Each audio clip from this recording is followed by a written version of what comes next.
Shall we begin with the session? Let's wait for ma'am to join. Ulka ma'am has joined, I think. Yesterday we waited some No. time. Be there on the screen. Yes, ma'am, perfectly fine. Mhm. You can begin.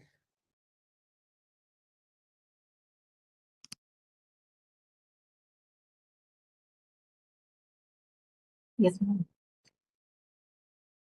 So, yes. Good evening, everyone.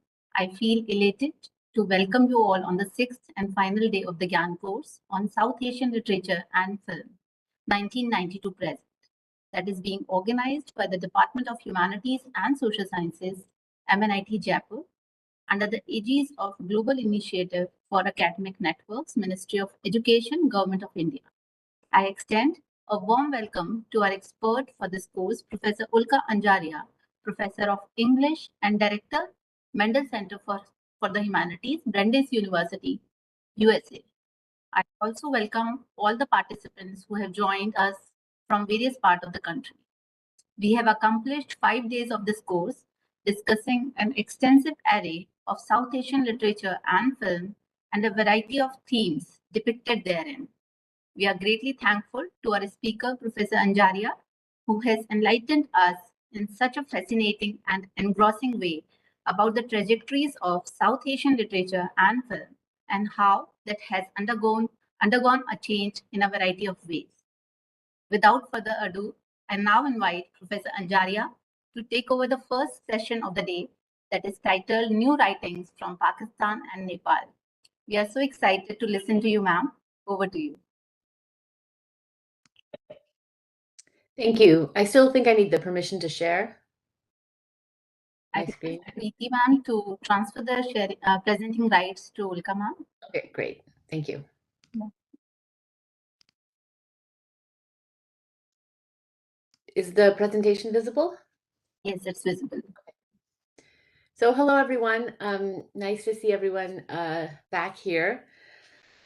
Today, we've called this course South Asian Literature, but we've really only focused on Indian literature so far. So today, hopefully, we're going to rectify that and talk a little bit, not only about writing and film from Pakistan, Nepal, Sri Lanka, and Bangladesh, but also just think a little more about the stakes of the South Asian regional approach rather than focusing only on India. So this term South Asia is a term that is, I think, more commonly used outside of South Asia than it is inside South Asia. And even outside South Asia, it's not entirely always clear to people what the term means. So a couple of things to note about the term. It really is an American term that comes from the Cold War era when America, the CIA and universities supporting the CIA had kind of divided the world up into these regions that then, and they did that from the perspective of US foreign policy. So South Asia, so obviously the main one being East Asia, and a lot of money, American government money, was put in the study of East Asia. So East Asian Studies departments, and that refers to the study of China, Japan, and Korea mostly. East Asian Studies departments got a lot of government money in the 60s throughout the United States. South Asia was never as strategic for US interests really until 2001.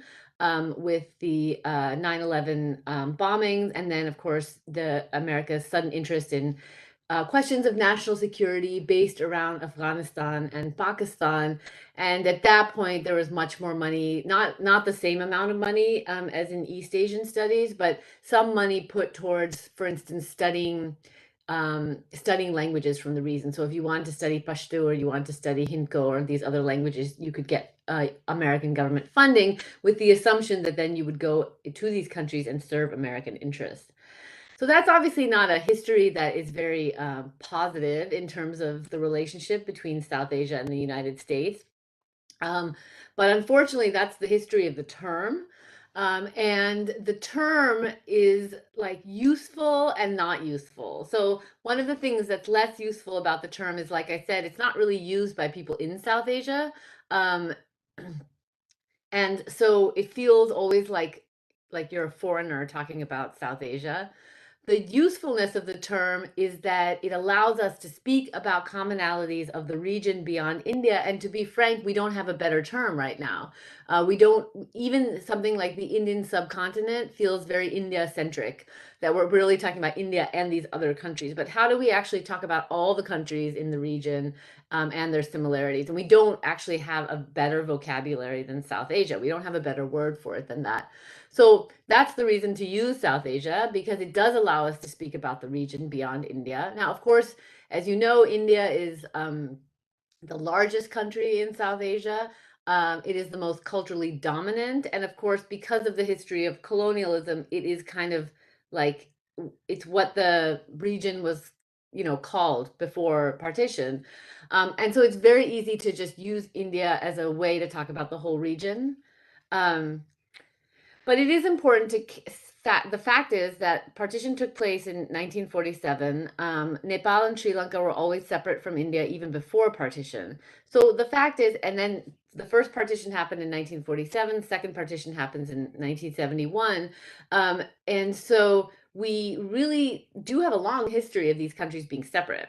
And so the difficulty then becomes, how do we speak about both the commonalities among the countries of South Asia and acknowledge their differences? That's the goal, because we want to be respectful of the fact that there are histories, many shared histories, shared people. Technically, it's very like the mixing of people. The borders came after the people. The borders are artificial in that sense, but they have now, because it's been over 70 years, they have developed different nation states, which have differences.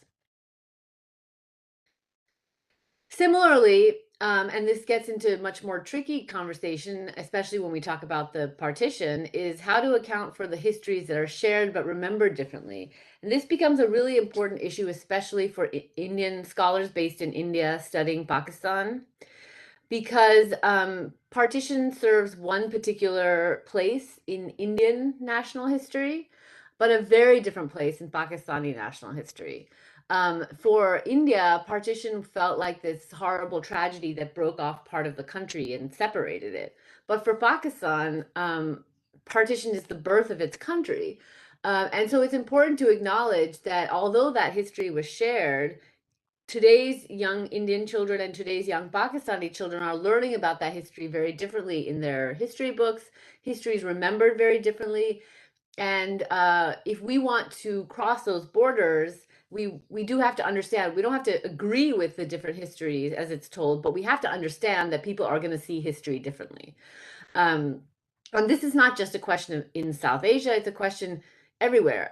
This happens in the United States when people are remembering the founding of the country by Columbus, and indigenous people in the United States say we lived here long before Columbus. So it's important to acknowledge that these histories have different meanings for different people as they remember their own past.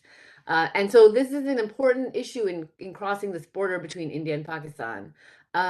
Because if we don't understand the Pakistani perspective on partition, then we'll never understand the literature, the film, the people, the culture, anything. And of course, because politicians in all of these countries have done their best to continue to foment enmity between many of the countries, not all of them, but especially between India and Pakistan, there's all these feelings of violence and mistrust, even though the partition happened so many decades ago, but these issues have not been healed. And many people feel betrayed by what happened in partition and still traumatized by what happened in partition. I always wish that leaders could do better to make amends and to help people heal. Just a few years ago, the Partition Museum opened in Amritsar, which is the first partition museum ever in India. It took a long time for it to get there, but part of the goal of that is to help the country remember and heal, and hopefully heal some of this violence and mistrust among the different countries, especially India and Pakistan. So these are, I guess, some of the stakes for this question of why discussing South Asia. And, you know, there's a futurity too, which is that once we can kind of think about the region beyond India, account for commonalities and differences, account for shared histories that are remembered differently, and we all will be able then to build future bridges of collaboration and mutual respect. And I think that's the goal, at least from my perspective. So I think these are some of the stakes for this discussion today. You know, and then we can, you know, this is why it matters that we are talking about South Asia.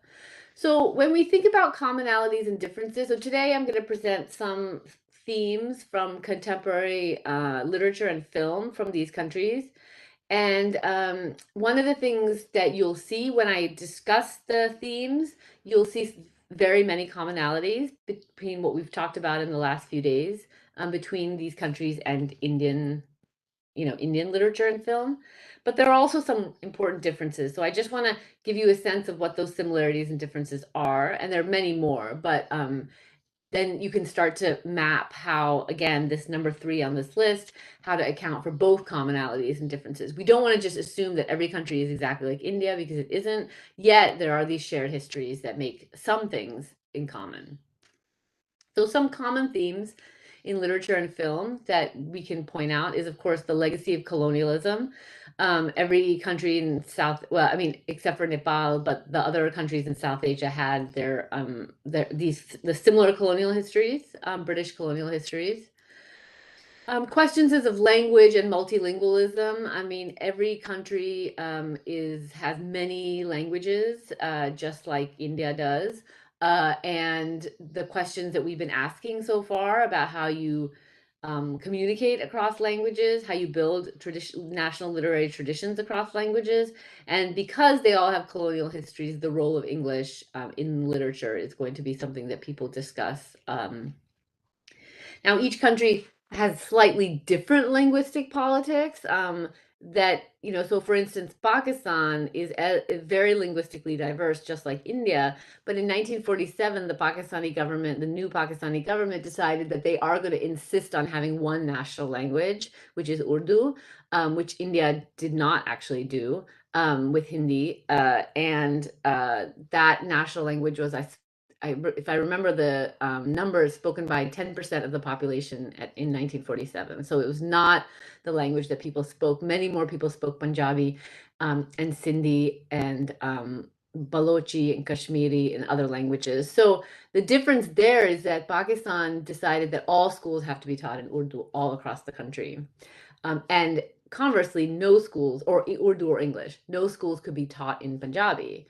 And so, whereas in India, some schools are taught in Punjabi, some are taught in Hindi, some are taught in English. There's much more variation.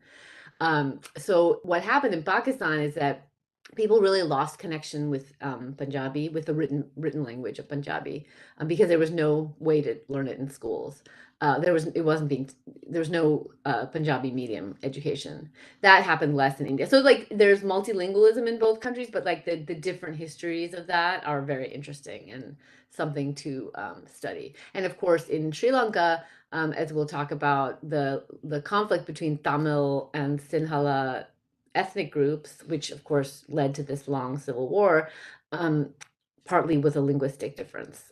So what the Sinhala majority did after independence was to institute a Sinhala only policy in government, and that made Tamils feel very excluded, which is one of the things that led to the civil war. So I hope you can see that linguistic mixing is an issue in all the countries, but the way that played out is different in the different countries. And yeah, so we'll talk about that.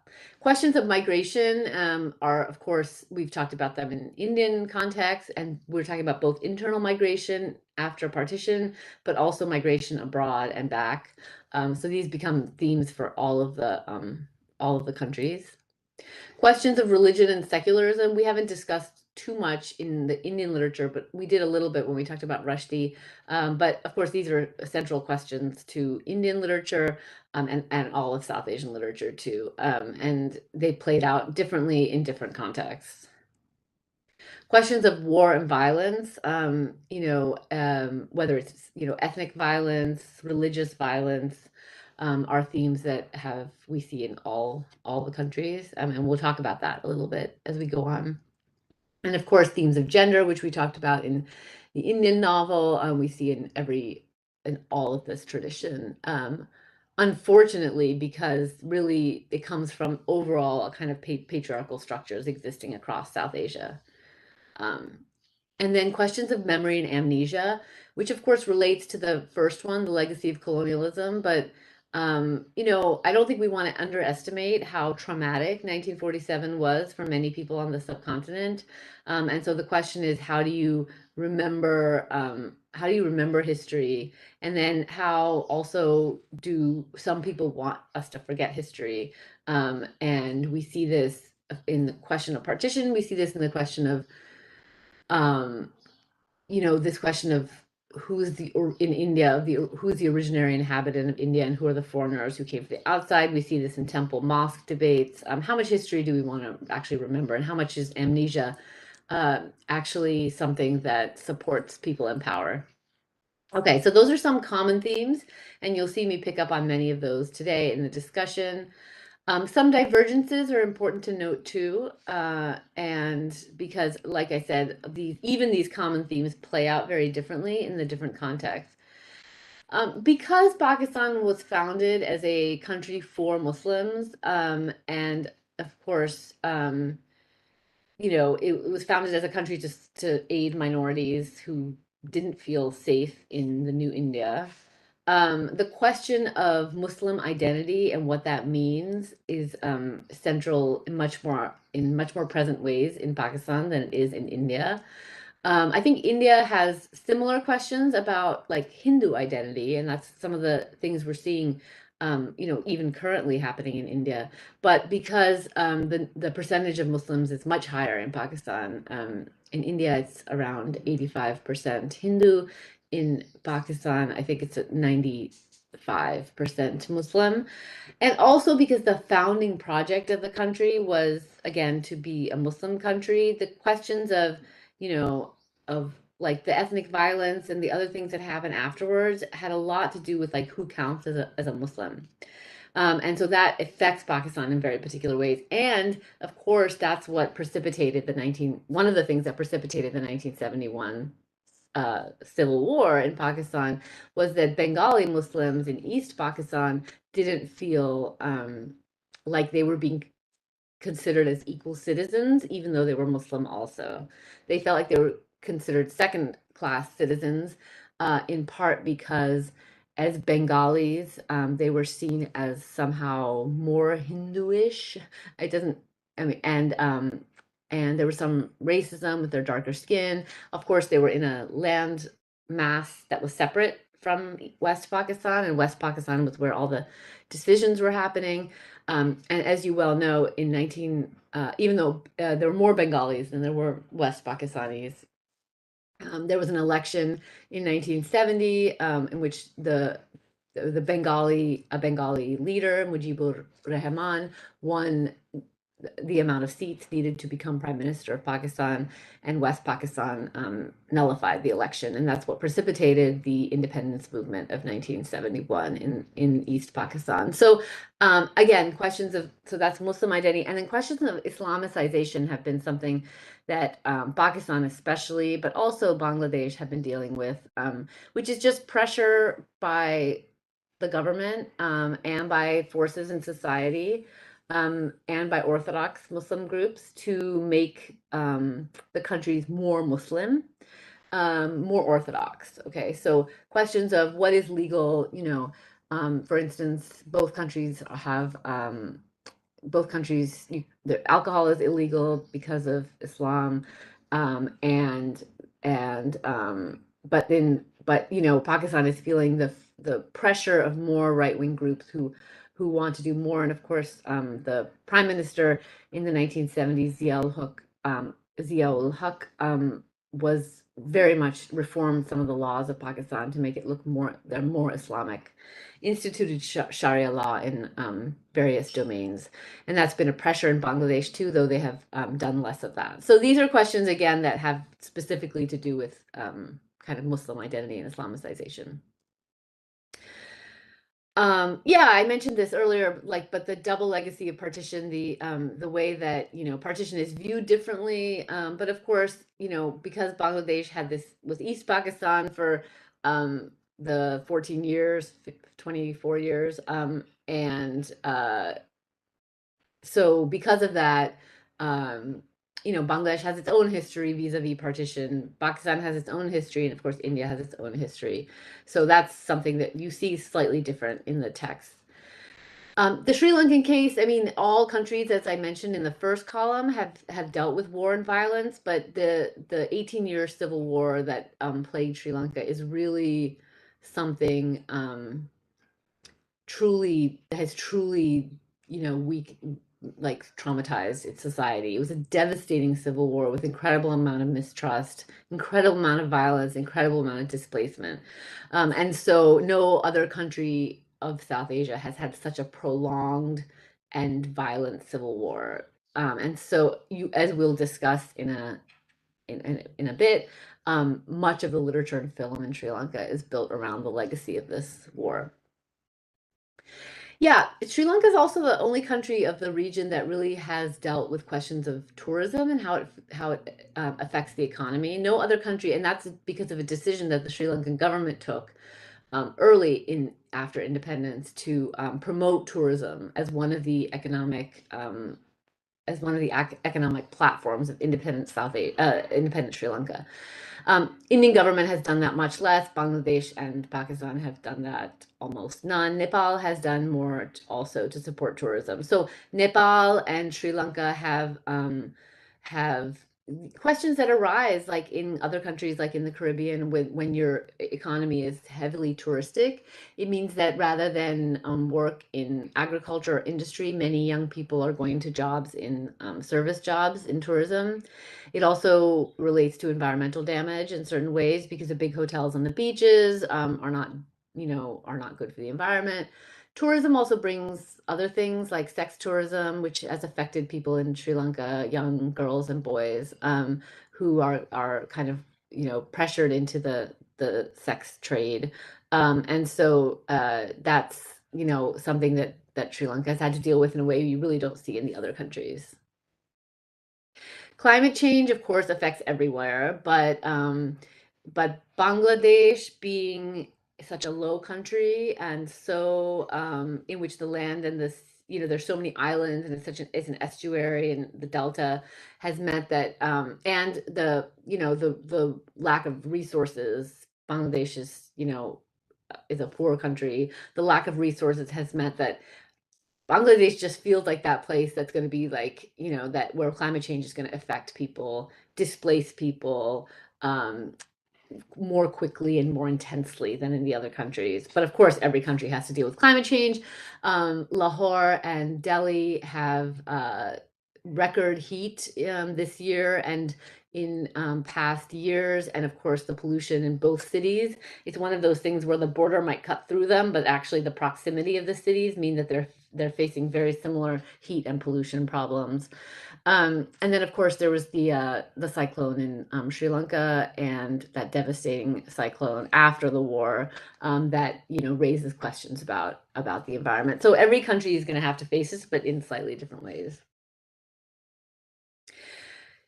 Yeah, military dictatorship is something that has been faced in Pakistan for many years, and in Bangladesh we'll talk about for a shorter time. But that relationship, the power of the military, is something that Pakistan especially is grapples with in a way that we don't really see in the other countries. Okay, so these are some of the themes that are that both are common and are separate, and then now we can discuss them a little bit more in detail, looking at specific examples. So I would start with Pakistan, which, of course, from the Indian context, is perhaps subject to the most misunderstanding. And part of that is, of course, because of these partition and, like I said, the wars that have been fought between the two countries. But I don't think that enough Indians know how rich Pakistani literature is right now, or has always been. And actually how much dialogue there is between writers from India and Pakistan. There's a lot of dialogue. Many Pakistani writers get published in India because the publishing industry is so strong. The Pakistan has a Lahore Literary Festival every year, and they always invite Indian writers to participate. I myself am of Indian origin, but I've visited Pakistan twice and have found it to be genuinely welcoming towards any Indians or anyone of Indian origin. But of course, it's very hard for people to get visas and to have those exchanges. So it's very frustrating because I know everyone I know who's been to Pakistan, and every Pakistani I know who've been to India have thoroughly enjoyed the experience, but the visas make it very difficult to have that exchange, which can contribute to more dialogue. Anyway, the literary festival does invite Indian writers and always has wonderful dialogues. And yeah, Pakistani writing, if you haven't had a chance to read it, introduce you to some of the main names, but feels very exciting. It exists in across languages, but Pakistan doesn't have the but still really where a lot of the writing is taking place in English. And the Urdu and Punjabi writing is more popular and more pulp, although there is a lot of Urdu literature coming out too. Today, I want to focus on English. Again, we're doing a brief survey, so please don't take this as representative of everything that is being written in any of these countries. It's a brief survey just to give you a sense of some of the main themes that are coming up. So we'll start with Kamla Shamsi, who is a well-known, maybe the most well-known contemporary Pakistani writer. She's the daughter of Muniza Shamsi, who is a journalist and writer in her own right, and very well known. She was brought up in Karachi in the United States, and she's written 7 novels. In the City by the Sea, referring to Karachi. So many of her novels are set in Karachi. Cartography is also set in Karachi. And her most recent is Home Fire from a few years ago. So a lot of a lot of interesting themes come out in these novels. Questions of migration that we just discussed, questions of migration, religion, secularism, what it means to be a minority in a Muslim nation. And that's like always this tricky thing because one of the promises of having a country for Muslims was that everyone would be equal, there'd be no discrimination. And unfortunately, that didn't turn out to be the case. I just mentioned discrimination against Bengalis. They've been discrimination against Ahmadis, who are not considered fully Muslim. There's been conflict between Shia and Sunni in Pakistan. There has been conflict between people who have migrated from India, known as muhajirs, and the local residents of cities like Karachi, which has led to a decades-long kind of civil conflict, civil strife in Karachi. So there's been conflict between people in Punjab and the rest of West Pakistan and Baluchistan, where Pakistani army is basically it has an occupation. And that's just about, that's among Muslims. So that's been a constant theme, is like the promise of Pakistan promised a safe space for Muslims, but in fact, there's been a lot of inter-Muslim fighting and wars and conflict throughout Pakistan's short history. But questions also of like the global, and this is something we thought about. Kamla Shamsi has similar themes actually in her writings, even though they're specifically different to some of the works that we saw in Indian writing that we discussed earlier this week, and also, as Professor Bhatt pointed out, in post-colonial writing more generally. So she's very much kind of, I think, considered a classic post-colonial writer. So the text I want to talk a little bit about is Burnt Shadows, which is a book about global migration in a way that reminds me of The Shadow Lines by Amitav Ghosh. The Sea of Poppies by Amitav Ghosh, and of course, some of Rushdie's more global novels. And the novel is the story of, I don't know why that's coming. Yeah, okay. The novel is the story of Hiroko Tanaka, who's born in Japan, and her border crossing family. So she is lives in Nagasaki, Japan, and she moves to Delhi and then to Karachi and then to Afghanistan and New York. So displacement, geographical displacement, is the prerequisite of narrative here. The idea that it is in travel and movement that stories are born, and this thing that we understand as the globe can only be understood by way of stories. Themes, because there's so much movement and migration in the novel, themes include questions of language, multilingualism, translation. So Hiroko begins as a German teacher in Japan in World War II. She translates for the American Army in the wake of the dropping of the atomic bomb on Nagasaki, which is where she lives. She ends up marrying Sajjad, who is Indian, and their son, Raza, is also obviously interracial. So his mother's Japanese, his father's Indian. And he also learns German and also English. So there are scenes, for instance, when Raza is doing a multilingual crossword puzzle with ease, with Japanese and Urdu clues and German and English solutions. So there's like a, just like we see in Rushdie, a kind of, and Ghosh, a celebration of multilingualism. But cosmopolitanism and multilingualism isn't just celebrated, and I think that's what makes Burnt Shadows an interesting book. It's also presented as a source of alienation and even trauma in a world that doesn't appreciate multilingualism, in a world that is actually trying to put more borders around people. So Hiroko is literally scarred. Her back is scarred from having lived through the atomic bomb. And her Indian husband, Sajjad, has his own traumas. So they get married in 1947, go to Istanbul, Turkey for their honeymoon. And when he returns to India, he finds that he can't return to India. It's no longer his home. He's Muslim, and having left India to go on his honeymoon, he finds that that was what was considered a choice of an Indian Muslim to leave, as in partition, and he actually can't return. He's turned into a national enemy. And this is, again, one of these tragedies of partition, is that like your home is taken from you in partition, and you have no home to go back to.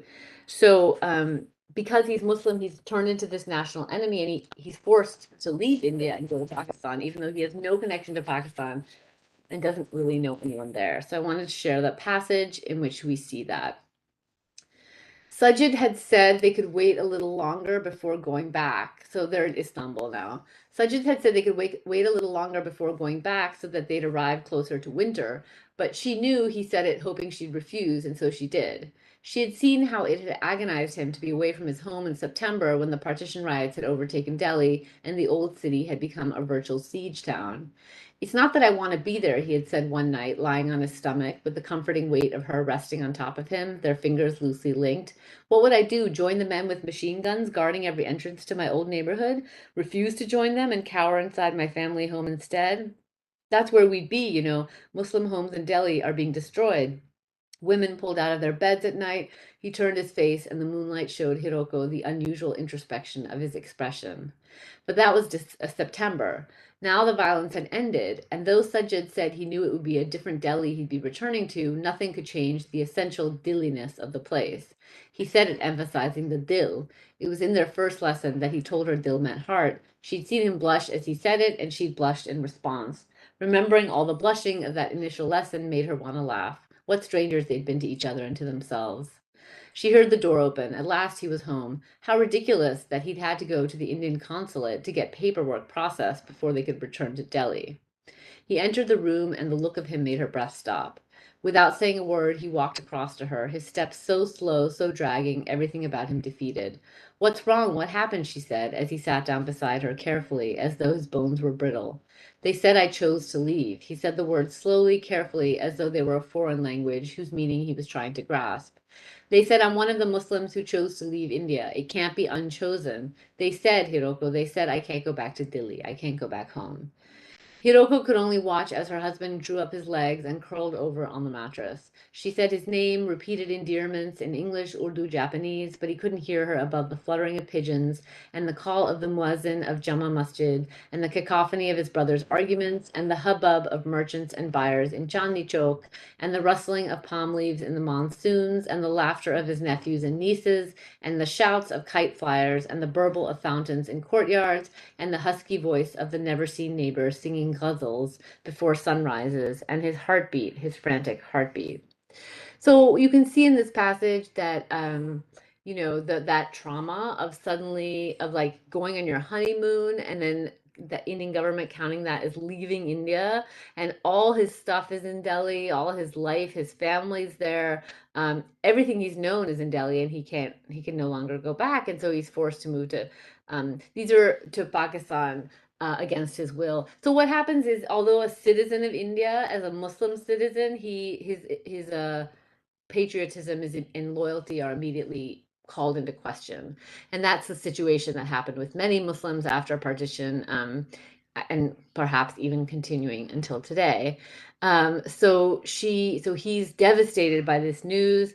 And then, as you can see in that last paragraph, she's trying to make him feel better, but he just wishes he were in Delhi again. And he's remembering all these sights and sounds of Delhi as if they're right outside the window, which they aren't. Okay, so you can see this theme of shadow lines that we saw in Amitav Ghosh earlier this week, with this idea of like, if the border isn't real, then why do we believe that it exists? And so we can see that commonality here. Of course, they moved to Karachi since they can't go back to Delhi, and Karachi is a city that, even today bears scars of partition trauma, as I mentioned, in the conflicts between the people who lived in Karachi before and the so-called Muhajirs who migrated to Karachi from India. Muhajirs were generally Urdu speaking, more educated, and more wealthy. So when they came to Karachi, all the best positions, houses, jobs, resources, neighborhoods were allotted to them, leaving the Sindhi people who had lived in Karachi before, leaving them feeling excluded, and the conflicts that have plagued Karachi for decades is a result of that. So that they have another kind of set of conflicts when they go to Karachi. So you can tell this, like, the whole thing is like you move around the world, but you still get these series of conflicts. Now, Raza is their son. And like I said, he's multilingual. So in a sense, he belongs everywhere. But the fact is, he belongs everywhere to an extent that he belongs nowhere. And so he becomes sort of aimless. His parents eventually do adjust to life in Pakistan, but Raza remains perennially out of place. His fluid multilingualism, while on one hand such a gift, also has an underside. So when he is sitting in his exams in school, he just sees a jumble of words rather than, he can't make sense of anything. It's almost like he knows too many languages and it becomes a burden for him. He ends up flitting around and eventually meets Abdullah, a Hazara boy, who mistakes him for an Afghani because of his mixed race heritage. So he's half Indian, half Japanese, and so physically, phenotypically, he looks like he could be Afghani. Abdullah introduces Raza to the Mujahideen, and that puts him at risk as the September 11th attack in World Trade Center occurs, and Raza is eventually seen as a terrorist threat. So that's another theme that is actually different from the in Pakistan than it is in other of the South Asian countries, which is that in the aftermath of September 11th, that was a really difficult time for Pakistan because, of course, on paper, Pakistan was an American ally, but after 9/11, Pakistan was seen as like a a threat, or it's disloyal because of perceptions that it was harboring terrorists, supporting terrorists. And of course, South Asian Muslim men, especially South Asian Muslim, but also Arab Muslim men around the world were targeted for suspicion and hostility. So Pakistan had a lot of kind of reckoning to do after September 11th with its own kind of position, the government's position versus the people's position. And so that actually becomes a theme in a lot of contemporary Pakistani novels, and Burnt Shadows is one of them.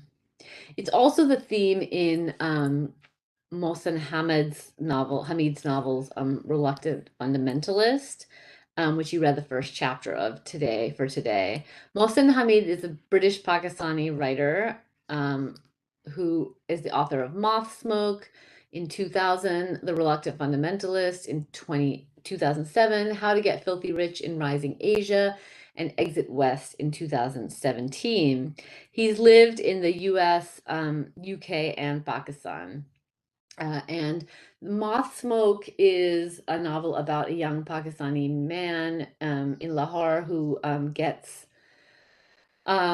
he takes a lot of drugs and has these kind of surreal, has a friendship and a love interest, and has these, it's like a teenage novel. So he does a lot of drugs and has like conflicts with his friends. And there's a lot of like scenes of driving at night around Lahore. The Reluctant Fundamentalist is quite different. It's set mostly in New York. So the protagonist of The Reluctant Fundamentalist is Chungaze, who's a Princeton graduate who lands a lucrative job at the investment banking firm of Underwood Sampson. Chungaze makes a lot of money and seems to be living the life until the attacks on September 11th happen and something in him changes. He starts to feel like a Pakistani more than ever before, in part because of the suspicion he is always eliciting at American airports, but also in part because the attacks, combined with his work at a valuation firm, make him realize the extent of America's power, not only politically, but economically as well. The title of the novel, The Reluctant Fundamentalist, is thus a play on the word fundamentalist, which of course we immediately assume it refers to Islamic fundamentalism, but also it refers in the novel to a certain kind of hard-nosed economic philosophy that reduces everything to a bottom line that is about money. So his boss always tells him he works at an investment firm, a valuation firm. His boss always tells him focus on the fundamentals. And the novel draws a link between a ruthless and amoral capitalism and the attacks on the World Trade Center. And that once Chungaze starts to see that connection between the two, he makes him very restless, and he's unable to do his job. Focus on the fundamentals. This was Underwood Sampson's guiding principle, that's the name of the company, drilled into us since our first day at work. It mandated a single-minded attention to financial detail, teasing out the true nature of those drivers that determine an asset's value. And that was precisely what I continued to do, more often than not, with both skill and enthusiasm. Because to be perfectly honest, sir, the compassionate pangs I felt for soon-to-be redundant workers were not overwhelming in their frequency. Our job required a degree of commitment that left one with rather limited time for such distractions. But then, in the latter part of October, something happened that upset my equanimity. It was shortly after Eric and I had abortively attempted to make love, perhaps a day or two later, although I can no longer precisely recall. The bombing of Afghanistan had already been underway for a fortnight, and I had been avoiding the evening news, preferring not to watch the mismatch between the American bombers with their 21st century weaponry and the ill-equipped and ill-fed Afghan tribesmen below. On those rare occasions when I did find myself confronted by such programming, in a bar, say, or at the entrance to the cable company's offices, I was reminded of the film Terminator, but with the roles reversed so that the machines were cast as heroes. What left me shaken, however, occurred when I turned on the television myself.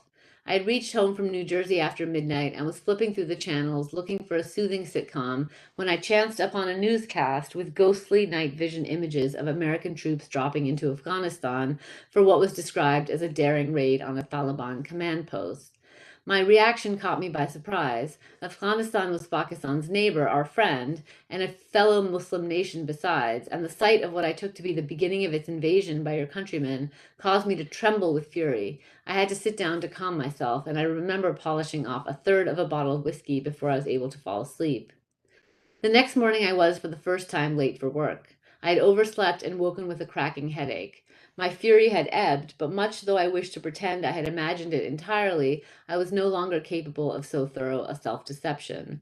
I did, however, tell myself that I had overreacted, that there was nothing I could do, and that all these world events were playing out on a stage of no relevance to my personal life. But I remained aware of the embers flowing within me, and that day I found it difficult to concentrate on the pursuit at which I was normally so capable of fundamentals. So you can see that, again, this link between like religious fundamentalism and kind of what we might call capitalist fundamentalism, that implicates Changez and causes him to feel like, you know, it causes, they both of them demand a certain kind of full loyalty that he thought he could give to this American company, but he finds that he increasingly can't. Now, you'll notice that he's speaking to someone in this dialogue, and the novel is actually structured over an encounter between Changez. So he has returned to Lahore. So all of this is the story he's telling. He's returned to Lahore and a white man who is hanging out at a tea stall in Lahore. So Changez doesn't know who the white man is, and the white man doesn't know who Changez is.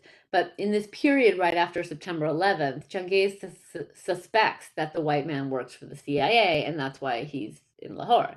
The white man doesn't know who Changez is, but because he's constantly talking about America and talking about telling these kinds of stories to him, the white man suspects that Changez is a terrorist. The success of the novel is that it never tells you whether the men are right in their suspicions. It almost doesn't matter whether they're right. Is Changez a terrorist? We don't know. Is the man from the CIA? We don't know. It almost doesn't matter because the fact that they're immediately suspicious of each other is precisely the problem. After September 11th, the US and has lost the trust of Muslims, and Muslims had lost the trust of the United States. And so the novel simply ends on that mutual suspicion and the destruction it can cause. So this is the end of the novel. Ah, we are about to arrive at the gates of your hotel. He's walking the white man home. It is here that you and I shall at last part company. Perhaps our waiter wants to say goodbye as well, for he is rapidly closing in. Yes, he is waving at me to detain you. I know you have found some of my views offensive. I hope you will not resist my attempt to shake you by the hand. But why are you reaching into your jacket, sir? I detect a glint of metal. Given that you and I are now bound by a shared intimacy, I trust it is from the holder of your business cards. So you can tell the kind of irony in this passage where Changez is saying like, oh, the waiter's closing in, and it looks like it's some kind of attack on Changez. But we don't know. It's a glint of metal. It could be a business card holder. It could be a gun. And that's, where the novel ends. So we don't actually find out who the white man is. But again, the point is the mutual suspicion. And I think in that sense, it's a very powerful short novel about this post 9/11 period, and the specifically relations between the United States and Pakistan as they impacted Muslim men, and as that mutual suspicion continues to affect global kind of geopolitical relations in the future. Hamid is also the author of books that are not about 9/11, and one of them is a novel called How to Get Filthy Rich in Rising Asia, which the title is a play on the self-help kind of books that we discussed last week, a few days ago with Chetan Bhagat. So How to Get Filthy Rich in Rising Asia, each chapter title is like a tip. So chapter 1, Move to the City, and he starts the novel in this way. Look, unless you're writing one, a self-help book is an oxymoron. You read a self-help book so someone who isn't yourself can help you, that someone being the author. This is true of the whole self-help genre. It's true of how-to books, for example. And it's true of personal improvement books too. None of the foregoing means self-help books are useless. On the contrary, they can be useful indeed, but it does mean that the idea of self in the land of self-help is a slippery one. This book is a self-help book. Its objective, as it says on the cover, is to show you how to get filthy rich in rising Asia. So I hope you can see there's a kind of tongue-in-cheek nature to this book. It's like a self-help book that's a kind of critique of self-help books. The whole thing is written in the second person self-help style, but obviously the whole thing is also kind of satirizing the kind of like story of the person who gets filthy rich, the rags to riches story. It also satirizing the idea of rising Asia, which is another theme that we see definitely commonality between India and Pakistan, perhaps even more so in India, the idea of BRIC countries, the idea of like these rising countries that are going to throw a challenge to the old powers of Europe and the United States. Is something that the book parody. So it's very different than the Reluctant Fundamentalist, and the other thing about the book is that it never mentions where it's set. So it's about this man, the narrator, who gets filthy rich in rising Asia, and so he talks about his story, growing up in poverty, disease, moving to the city, getting an education, all these kind of false tips he has, fictional tips, but it never mentions the place where he lives. And so, I think that's an important point because I mentioned to you, if you look at the list of Hamid's novels, it's interesting that each one gets further and further away from Pakistan as a place. So Moth Smoke is actually, as I told you, it's like very much a Lahore novel that's like in Lahore, and you see street names and they're always driving around the city. The Reluctant Fundamentalist is mostly set in New York, although we have this frame in Lahore as well. But the issue is like what it means to be Pakistani after September 11th. The next two novels have no place. And How to Get Filthy Rich in Rising Asia is set in some poor village or city of rising Asia, but that could be anywhere. I mean, it could be Pakistan, it could be India, it could be Malaysia, it could be Taiwan, it could be anywhere, and it's never named. It could be the Philippines. So, and then Exit West is another novel that's about migration. It's like there's a magic portal that allows you to move from one country to the other, and it's about kind of this couple who lives in this war-torn country, but again, the country is not named. So I think there's something to be said about the movement of place in Hamid's fiction, and my hypothesis is it has to do with what Pakistan means as a place and how it's kind of oversignified by other people. Pakistan gets a very bad kind of media reputation, seen very negatively by most of the world as a country. And so I think that as a Pakistani author, he's kind of playing with that over determination of Pakistan by sometimes just refusing to name a place altogether and then seeing what people bring to the novel. Okay. So maybe it's best to stop here and then I can continue with this after, if there are any questions, or we can take a break. Yes, ma'am, I just checked. I think there are no questions as of now. So first of all, let me thank you for this enlightening session. You deliberated on common themes manifested across South Asia and shared your fresh perspectives around new writings from Pakistan. And you discussed writers like Kamila Shamsi and Mohsin Hamid very interestingly. So maybe we can go for a 5-minute break first, and then meanwhile, in case if we get some questions from the participants, we may take up those questions. Great. Okay, all right. Thank you.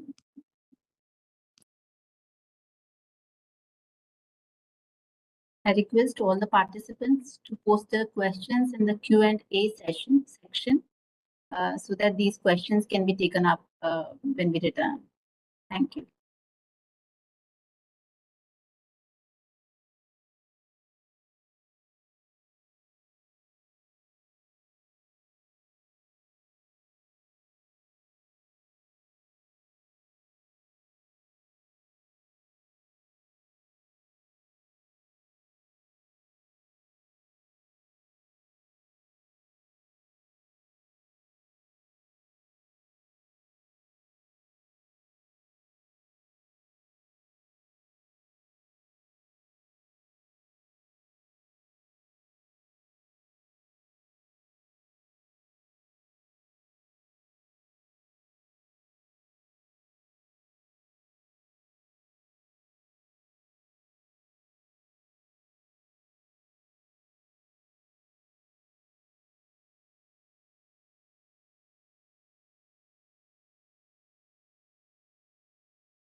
Welcome again. We have received one question, come observation. So let me read out this for you. This is from Barnashri Khasnovis. She's saying, thank you for this insightful session. Do you think that some South Asian writers have an Orientalist point of view or they write for an international audience? Mohsin Hamid's How to Get Filthy Rich in South Asia seems like one such novel that inclines towards the conventional Western imagination of South Asia. Thank you again for the patience and the time. Yeah, I think I agree with you there. I think I tried to read it as his own experimentation. So I think writers also are trying to figure things out. And so I think he's trying to figure out questions about identity and like I said, the meaning of Pakistan in the global world. But you're right, because the meaning of Pakistan in a global world is not so much a Pakistani question as a global question. And so, and there is, this like by not naming his stories in Pakistan or any place, like he is kind of taking out he's taking out any kind of cultural specificity or anything. So I think he has the right to do that. And I don't think that maybe I wouldn't say he's just being Orientalist or being Western, because he's a mixed person. He's British and Pakistani. He's lived in New York. He's a mixed writer, so he's allowed to express different part of himself. But I think I agree with you that it doesn't really feel like a Pakistani novel in a lot of ways. If he weren't a Pakistani writer, it wouldn't be a South Asian novel necessarily. So I think you're right. But I do think we should give writers some space to figure things out. So yeah, but my personal taste thought that Filthy Rich and Rising Asia and Exit West were just less enjoyable for me to read. So I hope this answers your question, Barnashri. The next question is multi-ethnicity in Pakistan a menace? If it is so, how these South Asian writers attempted to revamp the mindset of not only Pakistanis, but also of other Islamic communities in South Asia. Or if it is not so, then how these writers' emotional manifestations regarding West has given a revisualization of their attraction to West. This is a question by Dr. Jish. Yeah, thank you. That's a great question. I think the former is correct. I think that ethnic conflict is an issue in Pakistan, and I think that writers have done a lot of things to try to tell alternative stories, to use the novel form to tell stories about. So I think that's why there's so many novels about border crossing. There's so many novels about the recent Kamla Shamsi, not the last one, but the one before, The God in Every Stone, is trying to tell a longer history of religious mixing in what's now Pakistan. So focusing on, of course, the long Buddhist histories in what's now Pakistan. And so in doing that, trying to tell stories of like Pakistan's own cosmopolitanism that has kind of been written out of the Pakistani story. So the Pakistani national story really focuses on Pakistan as a kind of as an expression of like Islam, but in fact, Pakistan has the area that's now Pakistan has this rich history, and so that's one of the things we see. We'll see that in the films we're going to talk about soon, but focusing on kind of the syncretism of practices, as you know, Punjabi folk practices. Festivals like Basant or Lodi, like the Punjabi language itself is so syncretic with Hindu, Muslim, and Sikh influences. And you can't really separate that out. So a lot of writers in Pakistan are trying to focus on these syncretic heritages of Pakistani history that remind people that Punjabi history is not one religion or another. And then we see similar things in some of the theater productions in Lahore. I went to a play where they were literally trying to talk about the conflicts between people who want to practice Punjabi Punjabi folk festivals, and the kind of Islamic Orthodox groups that were saying like this doesn't count as Muslim enough. So yeah, so I think writers are, even more than India, like writers are like at the forefront in Pakistan of like trying to help people think in more open and creative ways about what counts as Pakistan, who's a Muslim. Cartography, Kamala Shamsi's novel Cartography is about what it means to be Bengali in West Pakistan, because of course most of the Bengali people went to East Pakistan after independence, and as a Bengali, even if you're proud Pakistani, you're still seen as a threat, just like many Muslims are seen as threats in India. And so so I think very much writers are interested in compelling people to think about Pakistani history broadly rather than narrowly. Very nicely you answered the question. Maybe it's really complex to comprehend the reality in such multi-ethnic society. So the next question is by Dr. Prerna. What similarities do you see in the alienation these writers feel when we compare them with Indian writers? In the alienation they feel? Is that the question? Yes.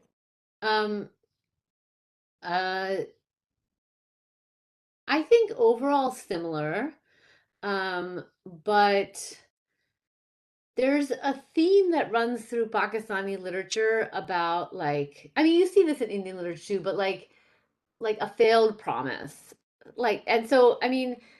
Sometimes people think in India about partition as like Muslims wanting to be separate, but really like the longer history of partition comes out of a sense of that like India wouldn't be able to provide for its minorities. There was like too much Hinduization, and this was even before independence.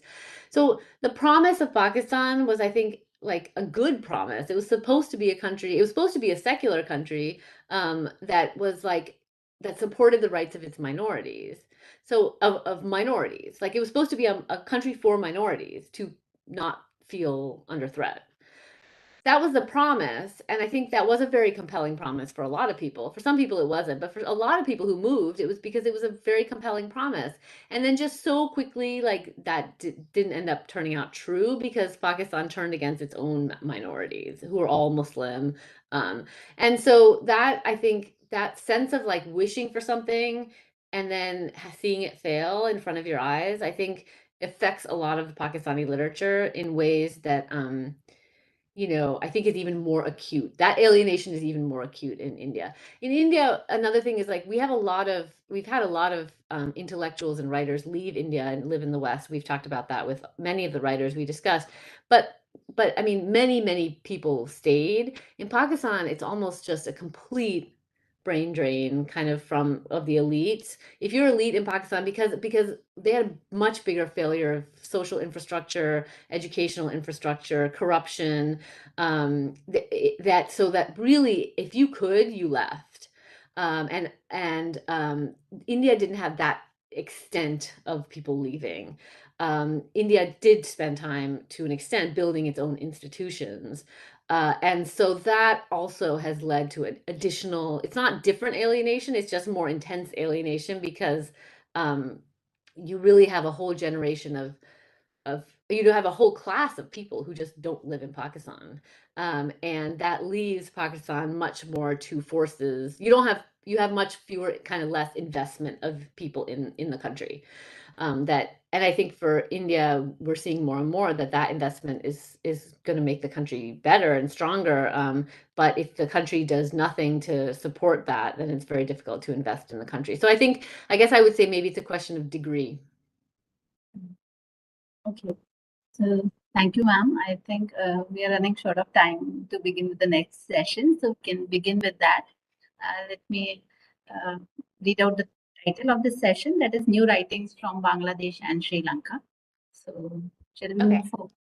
Yeah, thanks. I'm actually going to start with the old session, but I'll get to that quickly. I think we're almost done. So I'll just finish some of the Pakistan stuff first, but yeah, we're getting the end. So I just wanted to introduce you to a couple more authors, but this will be much quicker. Muhammad Hanif is another major Pakistani author.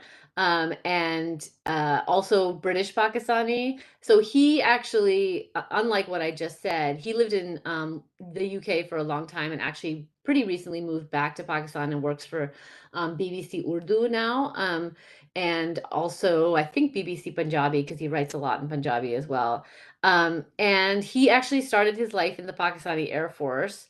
And then went into journalism. And like I said, he works for BBC Urdu. The novel, A Case of Exploding Mangoes, is it's actually probably one of my favorite novels of all time. It's really a wonderful book that I read many times and taught to my students, and they all like it too. So it's set in 1988, which is long before the actual events of September 11th, but it was written in 2008. So it's like the writing is post September 11th and it's set pre September 11th, which becomes important because um, the close ties between Pakistan and the United States that existed before September 11th, especially in the period of the 70s and 80s, with the war in the first war in Afghanistan, the Cold War in Afghanistan. Is like conveniently forgotten by the United States after September 11th. So the book is it's a wonderful novel. It's that details a set of conspiracies to assassinate then President of Pakistan, Zia-ul Haq, who actually died in real life in a mysterious plane crash in 1988, and they still don't know exactly what happened to him. So the novel recreates the different plots to assassinate him, and culminating in the plane crash of 1988. So Hanif invents the stories of all these various people who wanted Zia dead, including a general who wanted to replace him as president, a mango growers union leader, a blind woman he had sentenced to death, and the novel's protagonist, Ali Shigri, fictional, who bore a grudge against Zia for the death of his father under suspicious circumstances years earlier. The novel is hilarious, wonderfully written and clever, and so I highly recommend it. It directly, as I said, it directly addresses the America's amnesia about how it supported the Taliban in the 1970s and 80s because of the Cold War. So the Americans gave a lot of money and weapons to the Taliban in order to fight the Soviets in Afghanistan. But when that war was over, the Taliban kept the guns, also armed all these mujahideen, kept the arms, and basically grew to power, and then precipitated their own power in Afghanistan, which we're seeing today. But the most of American public is very has forgotten or won't acknowledge that history of complicity between the United States and Pakistan. And so in the novel wants to remind readers of that connection. So the CIA and Zia work closely together. General Akhtar is shown secretly meeting the CIA director. General Zia goes to Texas to meet businessmen there, and Osama bin Laden actually shows up to a US government party in Pakistan, which is another funny part of the novel. So we have focused mostly on like September 11th type literature. It's certainly not the only thing happening in Pakistan right now, but it is one very important theme that people are writing about. But just to give you a sense of some of the other stuff. Oh, and then Hanif has written two other novels, Our Lady of Alice Bhatti, and to answer the last question I just got, Our Lady of Alice Bhatti is another example of a Pakistani writer trying to talk about kind of multi-ethnicity in Pakistan, because it focuses on Alice Bhatti, who's a part of a Christian community in Pakistan. And then Red Birds is his newest novel. So yeah, this is Case of Exploding Mangoes. So another novel, just another thing to introduce you to is like Pakistani chick lit. We talked about Anuja Chauhan in India, but there's a kind of tradition of similar type funny female-centered romance novels in Pakistan, and Karachi You're Killing Me by Saba Imtiaz is one example of that. And like you can tell from the beginning, it's written in this very light style. She's reading a review she's written of Karachi's latest cupcake bakery, and like not checking it for typos, so much of wondering if my boredom, disdain, and self-loathing shine through a little too much. And then she's works for a newspaper, and you can just, if you skim it, you can kind of get the sense of the the tone of the text, which is very fun and funny, and it's like she falls in love with the guy in the office, and so yeah, that's a very different kind of novel, but again, that is very entertaining. And then Moni Mohsin has written a whole series of books about, like, with their hilarious satires on elite Punjabis in Lahore, where she kind of like has them say the most outrageous things, and they're very light but very funny to read. And she has a Twitter account too, where she takes this persona of the social butterfly, who's a kind of socially mobile rich woman in Lahore. Okay, so just to give you a sense of like the amount of different kind of material there is out there in terms of Pakistani literature. And there are many others. So moving quickly to Nepal. Nepal doesn't have a huge literary scene like Pakistan. Pakistan's, and I should say I did mention the Lahore Literary Festival. There's also a Karachi Literary Festival, and these are like huge. They're similar to Jaipur in India and all the literary festivals in India. Quite big affairs, and they really bring really interesting writers. So I would say that, you know, Pakistan is, it can't be as close, it's smaller than India, but it comes pretty close to India in terms of just like literary discussions, conversations, bookstores, interest in literature. It's a very exciting scene. Like I said, Nepal is much smaller, and it doesn't really have a literary scene yet, although the Nepal Education and Book Fair in Kathmandu does see many visitors. So it's perhaps growing. I just want to give you a couple of important names in contemporary Nepali literature. Samrat Upadhyay was born in 1964, and he has written Arresting God in Kathmandu, which is a series of short stories, The Guru of Love, 2003, a novel, The Royal Ghosts, 2006, also short stories, and Buddha's Orphans, 2010. He's a writing professor at Indiana University. And just a few words about Arresting God in Kathmandu, which is really a wonderful collection of stories. Um, they're mostly set in the city of Kathmandu, although some are set in other towns in Nepal. They're very his approach is very much into realism. He reminds me most in the Indian scene of someone like Rohinton Mistry, who we discussed, who, you know, is just really interested in kind of the textures of human life, in very intimate ways. And there's a real humanistic and realist impulse in his writing. And the stories are all about kind of everyday life.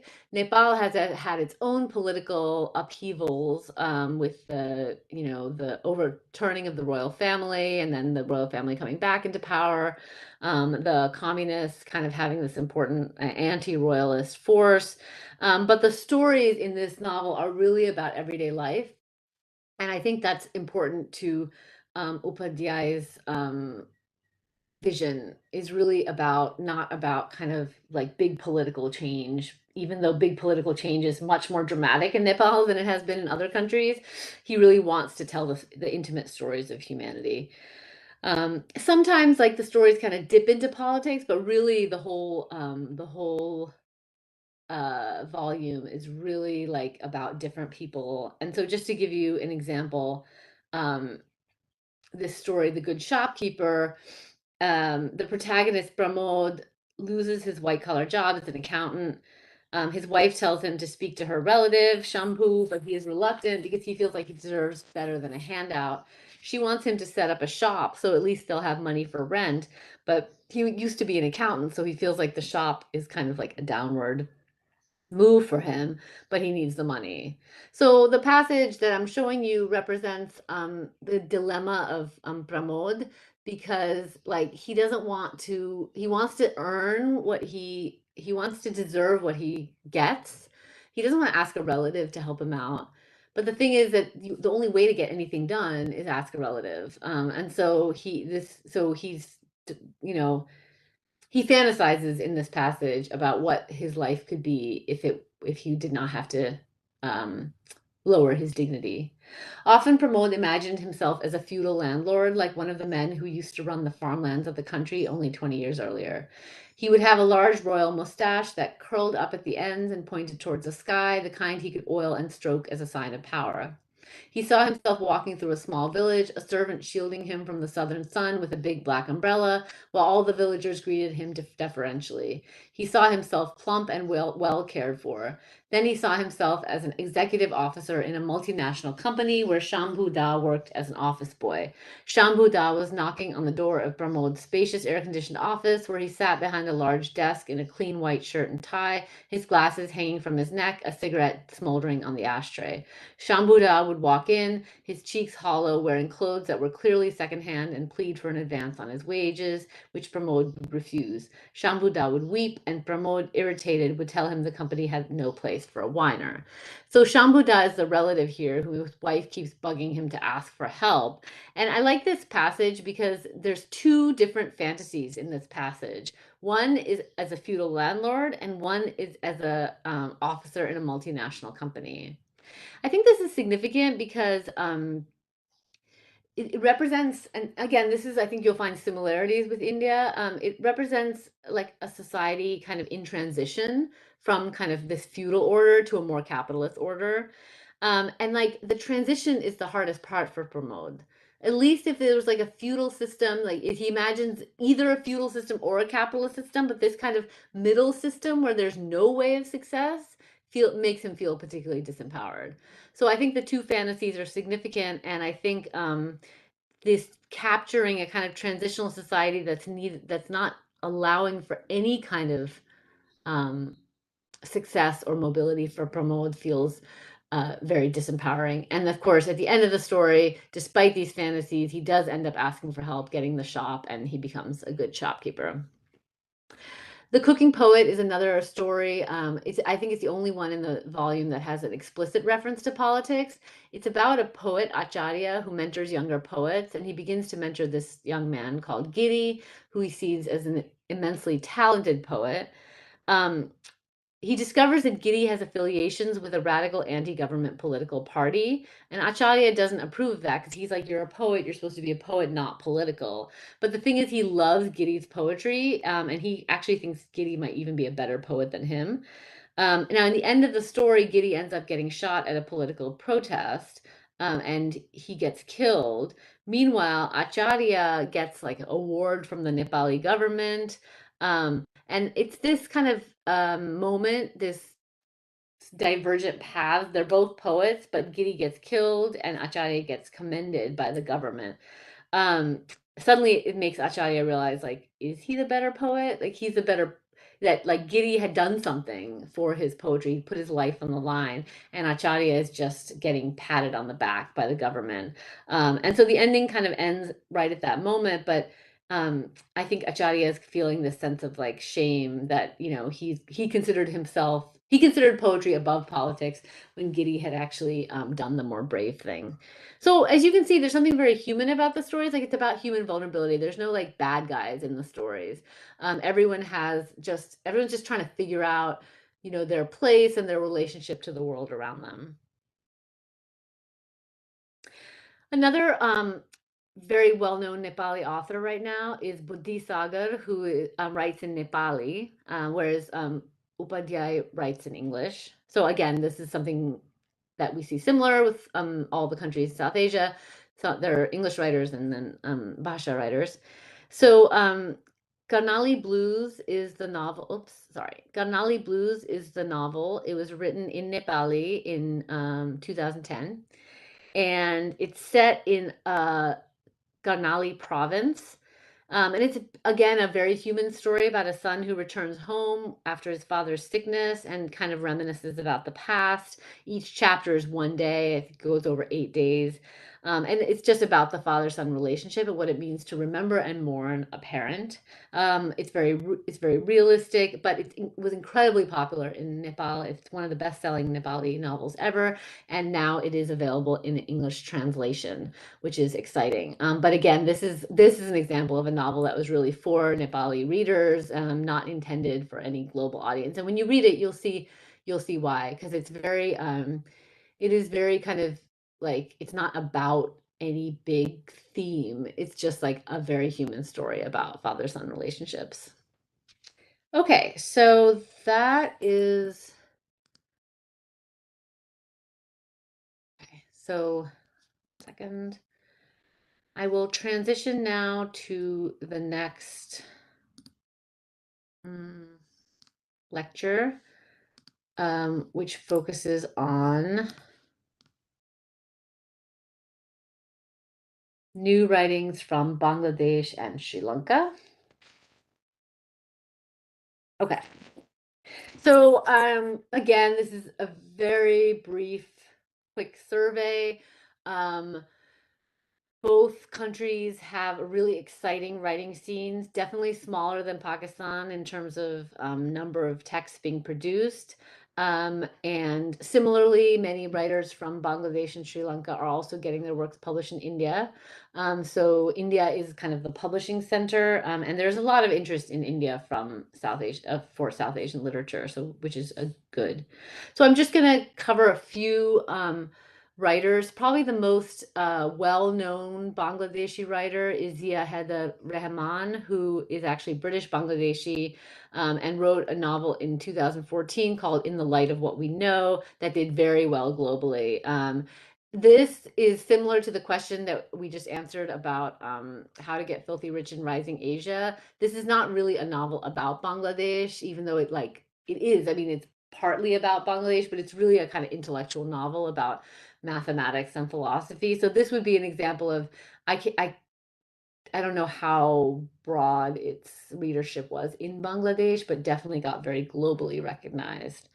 And then you have some Bengali novels as well that are recent,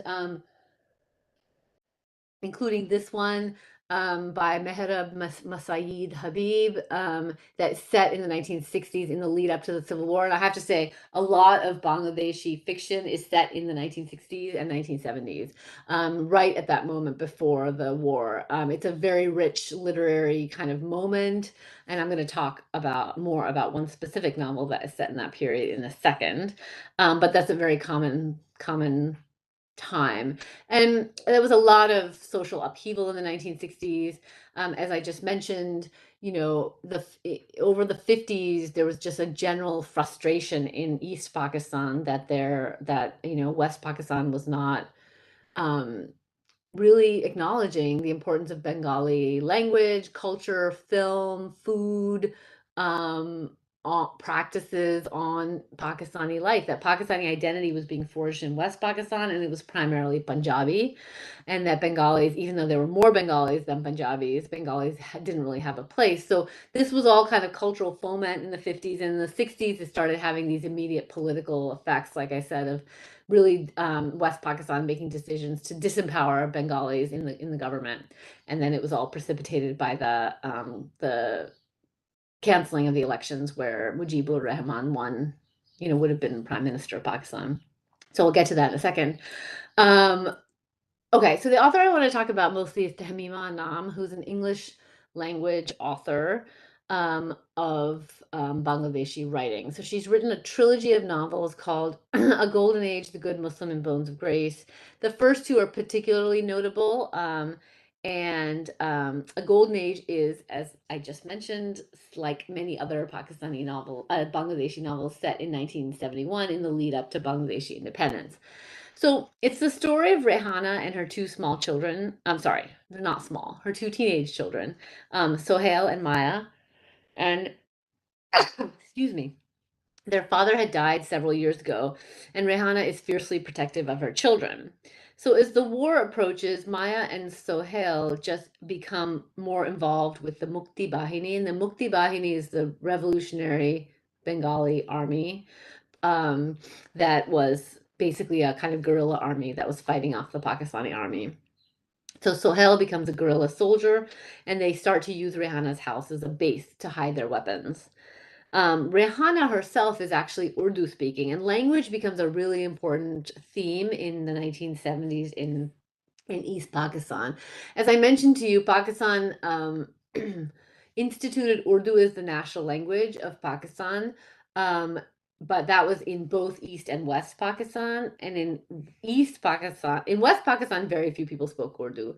In East Pakistan, no one spoke Urdu except a very small group of minority people who actually migrated in 1947 from Bihar, and so they spoke Urdu.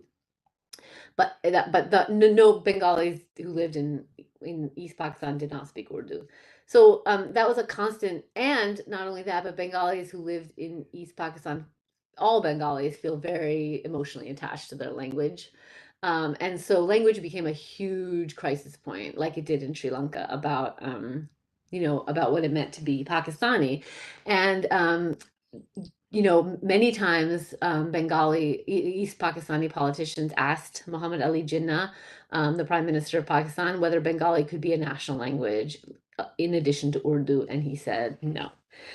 So that became a very important touching point for Bangladeshis, who felt like that was a complete denial of their humanity, and that they would have to send their kids to Urdu schools seemed preposterous, when Urdu was not their language at all. So Rehana in this novel is actually an Urdu speaker. She's one of the few Urdu speakers, but the conflict between Bengali and Urdu starts hardening in this period because Urdu is now associated with West Pakistan, and West Pakistan is now an enemy of East Pakistan when the Pakistani army comes to occupy East Pakistan. So we see that in the following quote. So the quote is when she goes to the market, and many of the butchers who work in the market are Urdu speaking from Bihar. And so her son warns her. So New Market was the very heart of the city for Rehana. Its smells and winding alleys as familiar to her as her very own Dhanmondi. And now it was suddenly an alien place, the air heavy with menace. Watch out for the butchers, Sohail had said. They're Urdu speaking. Why? I'm Urdu speaking. So what? Those people are army collaborators. Sohail was referring to the Urdu-speaking Biharis who were rumored to be siding with the army. The division of the city into sympathizers and collaborators sat uncomfortably with Rehana, but he told her there had to be some way of knowing who to suspect and who to trust. They could no longer trust their instincts or even their friends. So although the Bangladeshi independence movement was something that Rehana completely subscribes to, as in any independence movement, it starts you start having to decide who's on your side and who's not. And as he said, there has to be some way of knowing. And so language just becomes the easy way of knowing, even though there are lots of Urdu speakers like Rehana who felt patriotic towards Bangladesh. And this happens in any civil war. So, as you probably know, the Pakistani army perpetrated horrible violence on the Bengali population, especially intellectuals, professors, and women. And it was like horrendous, almost kind of genocidal violence against Bengalis. But the Mukti Bahini, in order to get kind of revenge for that, perpetuated its own violence against the Bihari Urdu speakers. And so there was it was one of these wars where it was just like violence upon violence. Everyone thought they were on the right side. And we'll get to that in a second. So this is a novel also about, like so many South Asian novels, we saw this in the Indian novel as well. We discussed that phrase that Rushdie invented in Midnight's Children, which is being handcuffed to history. That's a theme in this novel as well. Like sometimes people just want to live their life and like they get caught up in all these historical movements. And Rehana is an interesting character because she just kind of just wants to live her life. And her kids, she wants to protect her kids. But her kids keep like going out into the world and doing stuff, and she's so worried about what's going to happen to them. So you see that in this quote. On days when her nerves threatened to overwhelm her, Rehana tried to think back to a less turbulent time when nothing of significance happened. When the passion of seasons, the thrill of the Eid moon sighting, the smell of mangoes ripening on the trees were the most spectacular events of the calendar. But their lives had never had any regularity, at least not the sort Rehana was now sifting her memories for. There was always something, some uproar in the city or beyond in Islamabad, where one punishing law after another was passed, and even further afield, the death of Che Guevara, whom Sohail had mourned as though he had lost a brother. Every hiccup of the political landscape made its way through the door and into the bungalow, into the boy's drawn and serious face, the shadows he cast upon the corridors and over the dining table, and then into Maya, who was angrier and louder. No, there had never been any other time. Their lives were populated by Lenin and Castro and Mujib and Anwar Sadat. There was only this time, this life, this fraught and crowded area to which they were bound without choice, without knowledge, only their passions, their loves to lead and sustain them. So I hope you can see the similarities here between themes here and what we've seen in other novels. She tries to imagine, oh, I wish there was a time when like history didn't invade and occupy our space. And she tries to find a time, but obviously like that never happens. And whether it's being handcuffed to history, whether it's a kind of post-colonial predicament that everyone in the post-colonial countries are necessarily handcuffed to history, they're stuck with history, they can't ever be free from it, is a theme of this text as well. So the sequel of the novel takes us a decade later to 1984. And the country has settled into its independence, but that's like both good and bad, because Maya and Sohail had fought so hard for independence that when it happens, um, you know, like they want it to be constantly celebrated. So this is 1984. And this is Maya turning on the television on Independence Day. On Independence Day, Maya switched on the television and saw the dictator laying wreaths at Shahid Minar, the martyrs' memorial. He had a small dark head and wide shoulders fringed by military decorations. Last month, he had tried to change the name of the country to the Islamic Republic of Bangladesh, and before that, he had bought a pair of matching Rolls Royces, one for himself, another for his mistress. Now, on the anniversary of the day the Pakistan army ran its tanks over Dhaka, he was making a speech about the war. Eager to befriend the old enemy, he said nothing about the killings. He praised the importance of regional unity. All Muslims are brothers, he repeated. She couldn't bear to listen. So these are some of the themes I mentioned last time of Islamicization.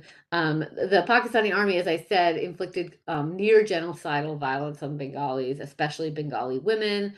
But the new president, and this is referring to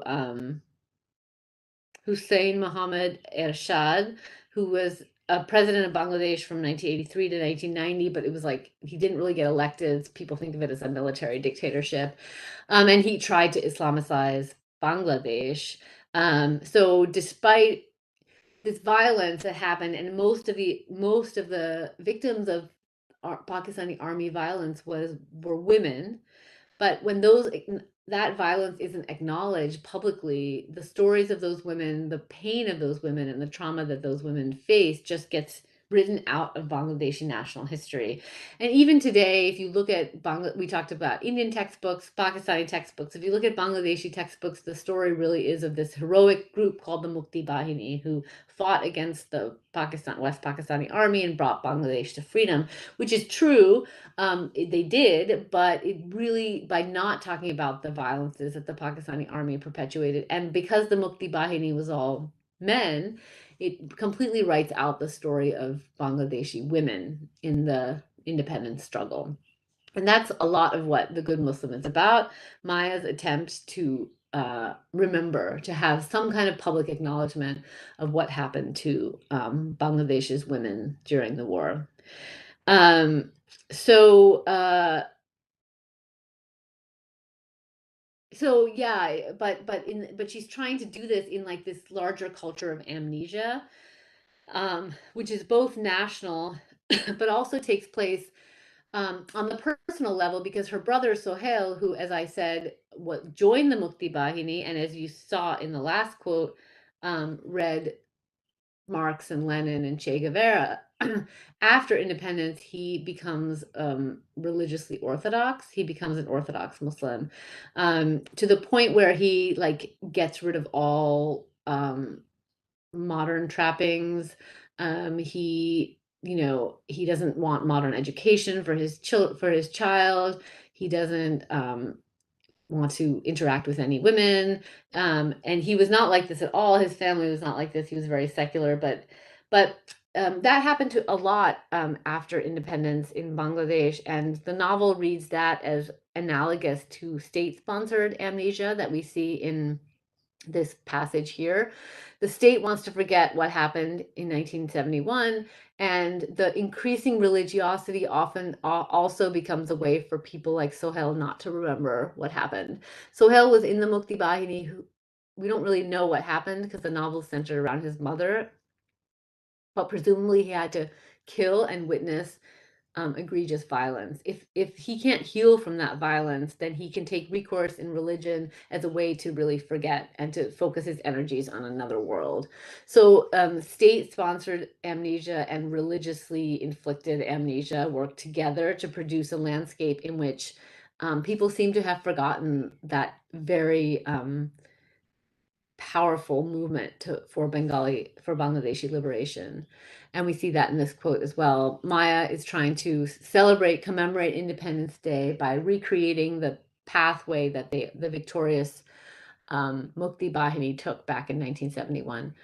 At dusk, Maya walked from Elephant Road to Shahid Minar in her bare feet. She stepped on newspapers and plastic bags, feeling the rough grit of sand moving pleasantly between her toes, the warmth of the tarmac slowing her down until she was barely moving, tiptoeing her way forward.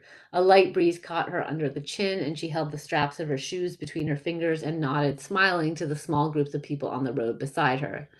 All through the movement, they had walked barefoot from Elephant Road to Shahid Minar in red and white saris, greeting one another with the national salutation, Joy Bangla, victory to Bengal. There were only a handful of people on the road today, making their slow way through the traffic. Horns blared impatiently behind them. On the corner of Zia Sarani, Maya sidestepped a broken bottle and considered putting on her sandals. The thought irritated her. They should have closed the roads and cleaned the pavements, and there should have been a bigger crowd. Thousands of people carrying children on their backs, grasping at the retreating feeling of having once, many years ago, done something of significance. She caught the eye of a long-haired man in a woolen shawl. The man shook his head as though he knew what she was thinking, telling her not to mind so much. She wouldn't be consoled. She cradled her anger, tightening her hands around the clutch of flowers she had plucked from the garden. Why hadn't Ammu come and Sohail? Why, when they had lived every moment of that time together, was she here alone between the dark blue sky and a street full of rubbish? So Maya is being frustrated that like the country and even her own family is not remembering and commemorating this day of independence that they worked so hard, that they fought so hard to win. So questions of memory and amnesia, and this is again not just in Bangladesh. These are issues that continue to arise in Sri Lanka with the memories of the civil war. In Sri Lanka, the state is not participating in efforts by people to remember not only the war, but like the very large number of Tamil civilians killed by the Sinhala government army. And there's active efforts to kind of destroy monuments and destroy any living memory of that conflict. So this is a theme. We talked about partition as well. So this is a theme that comes up in different ways throughout South Asia. Okay, I just want to mention Shazia Omar, because lest you think every Bengali novel, Bangladeshi novel is about 1971. Shazia Omar has written a novel called Like a Diamond in the Sky, which is a novel about rich college kids who kind of get into drugs. It's a story about alienation in Dhaka. Omar has said, and I think this quote is important, I hope people outside of Bangladesh will read this book and learn a little more about what life here is like. Bangladesh is a place most people don't have any access to. Globally, people are only familiar with the country's monsoons and microcredit schemes. While microcredit is a cool, innovative way to empower the poor, it's still all about poverty. I wanted to use this novel to share a bit about our art, culture, our thoughts, our voices, ideas. So this reminds me of some of the questions we discussed with Chetan Bhagat and Manu Joseph, which is that every novel of South Asia doesn't have to be about some historical trauma faced by South Asia, but can be about other things. And so these kinds of novels are important correctives of that negative media and stereotypes about Bangladesh. Okay, so shifting gears to Sri Lanka, I want to begin with, I think, one of the most important writers in Sri Lankan literature, who's Shyam Selvadurai, who was born in 1965 and has written many books, including Funny Boy, Cinnamon Gardens, Swimming in the Monsoon Sea, The Hungry Ghosts, and Mansions of the Moon. I want to focus on Funny Boy, which is, I think, a particularly notable text. It's a kind of a novel, kind of book of short stories, but they're interlinked short stories. And they're about growing up as a gay Tamil boy in Sri Lanka right at the start of the Civil War. So the main character is Arjun, Arji for short. The book begins when he's very young. He doesn't know anything about Tamil Sinhala conflict. He likes dressing up in women's clothing and makeup, and that's why he gets the name Funny from his father, Funny Boy, that people call him. But as the stories progress and Arji gets a little older, he starts to experience being what it means to being a Tamil, and in a conflict, in an increasing, worsening conflict. So first, he gets put into a Tamil team when he's playing football in school. So the older boys start separating people that way. He didn't even know what he was really before that. And then his aunt falls in love with a Sinhala man, and her parents forbid the marriage. And then he starts to see like the real stakes. And then there start to be kind of anti-Tamil riots, where his aunt actually gets injured. And so the book traces the kind of slow way in which the Civil War creeps up on RG, who's also growing up. So it has like a Bildungsroman kind of coming of age feel. And he starts to understand how, like, the violence around him more and more. And it starts affecting his daily life until the very end of the novel, when like this whole city is under siege, Colombo's under siege, and his family is being threatened for being Tamil, and so they end up escaping to Canada, which is actually what happened to Salvador's real family. And the idea of having to leave your country all of a sudden, where you've grown up, it's everything you know, just for Canada, for a reason that you don't quite comprehend, because again, he's still like a teenager and doesn't completely understand what the point of this conflict is a kind of like trauma that shapes the novel that we see here. Yeah, so I said all this. So this is the end of the novel. Today I received my passport. As I looked at it, I finally realized that we're really leaving Sri Lanka, that in 2 days we will be in a strange country. I thought about how when we were young, Diggy, Sonali, and I would sometimes imagine what foreign countries were like. All those famous 5 books, and then Little Women and the Hardy Boys. We would often discuss what fun it would be to go abroad, make snowmen, have snowball fights, and eat scones and blueberry jam. I don't think that we ever imagined we would go abroad under these circumstances as penniless refugees. We are going, not with the idea that something delightful awaits us, but rather with the knowledge that great difficulties lie ahead. First, Appa won't be coming for a while. He has to settle many things over here. The thought of not having Appa around is frightening. Amma didn't want to go without him, but he said that it was too dangerous for us to stay here because we don't know when the next riot will break out. Second, we will have to live with Lakshman uncle. This news makes me want to stay behind. It's bad enough living off Chitra auntie and Sena uncle, whom we know so well, but to be in a foreign country living off the charity of somebody I hardly know is terrible. Appa can't take his money out of the country because of government regulations. We are only allowed 500 pounds each. The thought of being this poor scares me. Today I watched a beggar woman running from car to car at the traffic lights, her hand held out, and I wondered if this would be our plight in Canada. Another notable Sri Lankan writer is Anuk Arudpragasam, who you read a brief passage for today. The story of a brief marriage is a devastating story about 2 people, Dinesh and Ganga, who meet at a refugee camp during the Civil War and marry, even though their lives are both in danger, because Ganga's father thinks that it will protect her. So the novel begins like this. Most children have 2 whole legs and 2 whole arms, but this little 6-year-old that Dinesh was carrying had already lost 1 leg, the right one from the lower thigh down, and was now about to lose his right arm. Shrapnel had dissolved his hand and forearm into a soft, formless mass, spilling to the ground from some parts, congealing in others, and charred everywhere else. 3 of the fingers had been fully detached. Where they were now, it was impossible to tell, and the 2 remaining still, the index finger and thumb, were dangling from the hand by very slender threads. They swayed uncertainly in the air, tapping each other quietly, until arriving at last in the operating area, Dinesh yet knelt to the ground and laid the boy out carefully on an empty tarpaulin. His chest, it seemed, was hardly moving. His eyes were closed, and his face was calm, unknowing. That he was not in the best of conditions there could be no doubt, but all that mattered for the time being was that the boy was safe.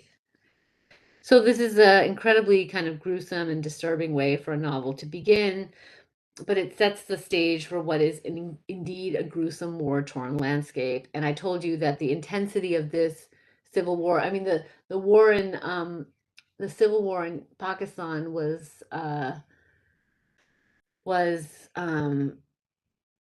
I think 8 months long, and it was incredibly violent. But this is an 18-year-long civil war. So really, you don't have a functioning country for 18 years. And the amount of violence and death and displacement that people had to witness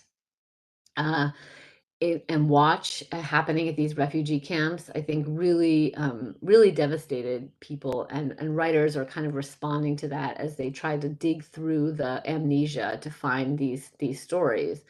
So the story of A Brief Marriage is, it's set in this refugee camp. Like, that's the only setting. It's a short novel, it's a brief novel, and a brief marriage. And the marriage is, of course, brief because Ganga, is killed by a bomb at the end. And so again, the whole landscape is very violent, but that's, the point is like the responsibility that writers feel to bear witness to things that the state refuses to remember. And that is, becomes a really important role of writers and filmmakers, as we'll see in telling these forgotten stories. And then the last writer that I wanted to introduce you to is Shehan Karunatilaka, who is the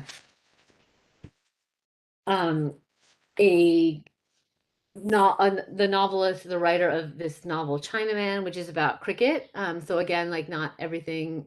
I was going to say not everything is about the Civil War, and this novel is about Pradeep Matthew, who's a fictional cricket player, and if you like cricket, it's a very good cricket novel, very specific to cricket. And he has a new novel called Chats with the Dead, which is a murder mystery, and it is about kind of memory and the Civil War. So this journalist finds that he has died and is now a ghost in the Colombo of 1989. So he needs to solve his own murder.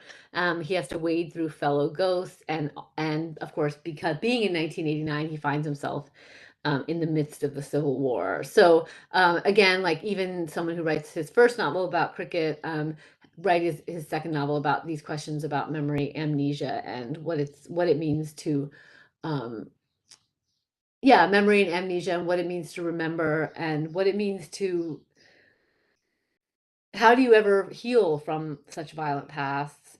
And I think sometimes what writers have noticed is that politicians and school books and they want to run from the past as if that will make it go away.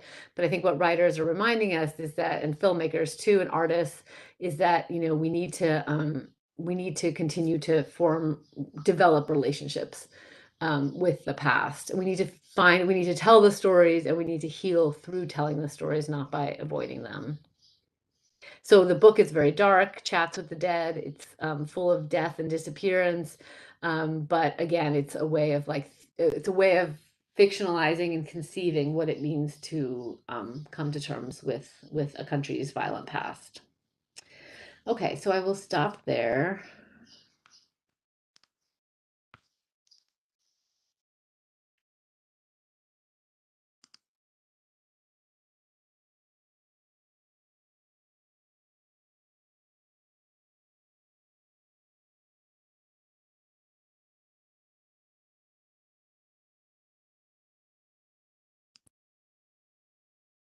Thank you so much, ma'am, for such interesting sessions. And I would like to thank you to, familiarize us with the outline of the new writings from Pakistan, Nepal, Bangladesh, and Sri Lanka so exclusively.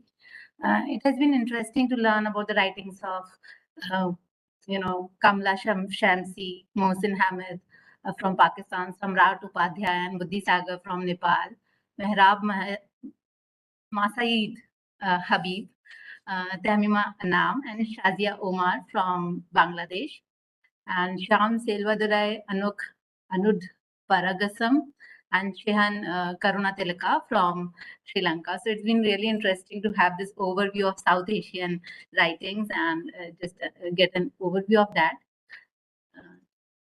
I'll just check for the questions, like if there has been few for this session.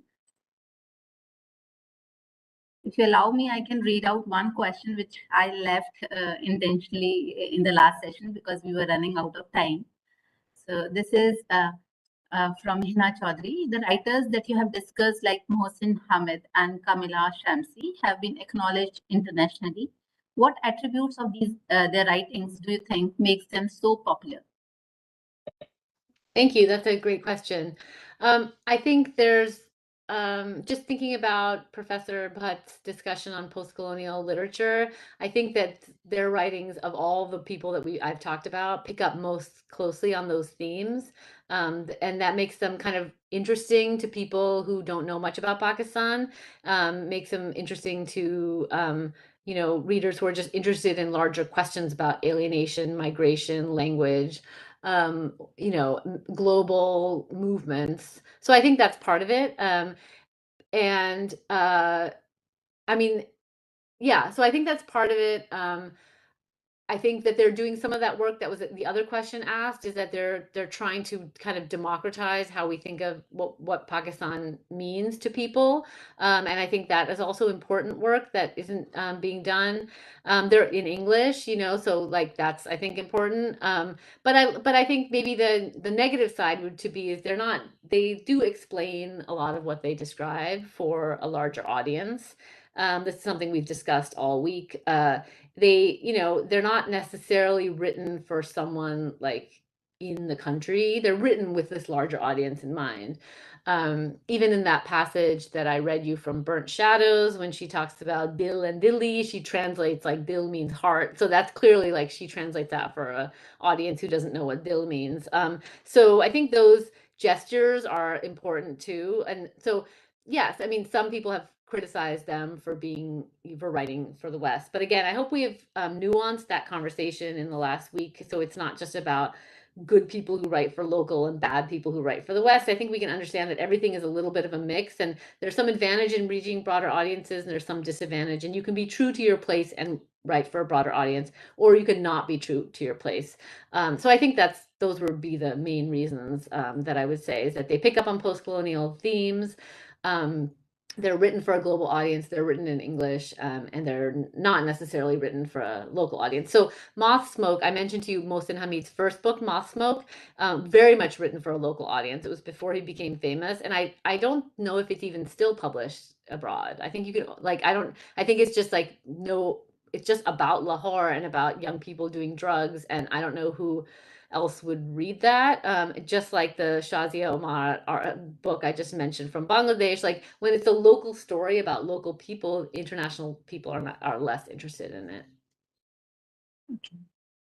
It's really true. I think when we talk about in sociology and anthropology, we talk about Amit and Attic perspectives, where we are trying to see things from, for example, in South Asian context, maybe we are looking at it from South Asian perspective and also from the Western perspective. So at some place in time, we want certain things to be communicated across globe.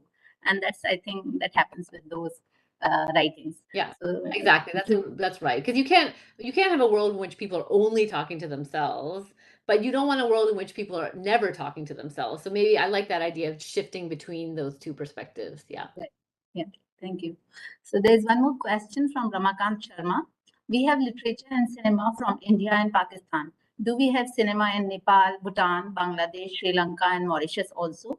Does films from these countries have worldwide reach? Okay, thank you. We're going to be talking about films next, so I'll partly answer that. But no, it's a really good question.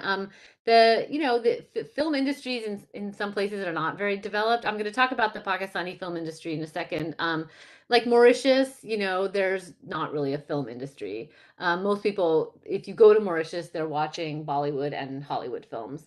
With Bangladesh, we're going to talk about a Bengali film. It's not an industry per se because but it's more independent cinema. So you have Bangladeshi filmmakers, but not necessarily an industry of and same thing in Sri Lanka. You don't really have an industry, although people obviously watch Tamil films in Sri Lanka and Bollywood and Hollywood, but you don't really have a Sri Lankan film industry. And so we'll talk a little bit more about that, but no, and even Pakistan, the industry is really coming out now out of several decades of decline. So I would say that film-wise, in terms of the industries, India is the center, and its films are watched all over South Asia. But independent cinema exists everywhere, and the funding for that independent cinema is mostly out of Europe and the United States. Yeah, that's true. The Middle East, yeah. Okay, the next question is from Bilal, Mr. Bilal. Compared to India, do you agree Pakistani writers face much challenges in publishing their work, as the publication houses in Pakistan are not significant as they are in India? Yeah, I mean, there's old Urdu publishing houses that, continue to publish Urdu works at reasonable prices. But even something like Oxford University Pakistan Press, there's issues with censorship and what you can say, and how you have to write about religion and things like that. So that is difficult. But I have to say, most Pakistani writers are getting published in India, and that's not a problem. In other words, like Indian publishing houses really do want to publish Pakistani fiction. And so and same with all of South Asia. So you will see that, I think, has made it a lot easier. Bloomsbury India, Penguin India, they're all publishing Pakistani writers. So I don't think it's that they can't get published. It's just, yes, I agree with you. Publishing in Pakistan is not it doesn't offer enough freedom, and there's no distribution network. So I think India is a really good solution for a lot of people. And writers, like I said, writers and publishers are going across borders all the time. It's just kind of politicians who are stuck. Thank you for this answer, ma'am. Since there are no more questions, we may quickly take a 5-minute break, and then when we come back, we can move forward to the next session. Great. Thanks. Thank you. Thank you.